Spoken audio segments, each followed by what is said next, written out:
Hi, hello everyone, welcome to another video, and in today's video we are going to be simply looking at how you can make a background transparent on Photoshop. So this video is going to be a very simple and easy step-by-step tutorial, so feel free to watch the video till the end. And with that being said, let's get straight into the video. So first of all, if I want the background of my arm to be completely transparent so I can use it on as a graphic on something else, all I have to do is simply go ahead and select this quick selection tool.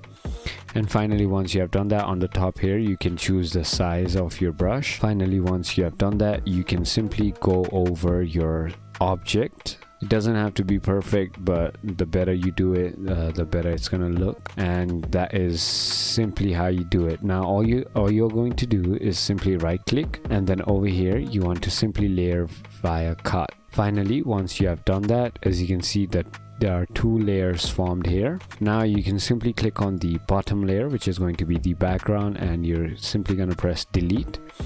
And there you go, your image is completely transparent. You can use it on any images or as a graphic. Here you go. So if you thought this video was helpful, feel free to hit that subscribe button, hit that like button, and thank you so much for watching.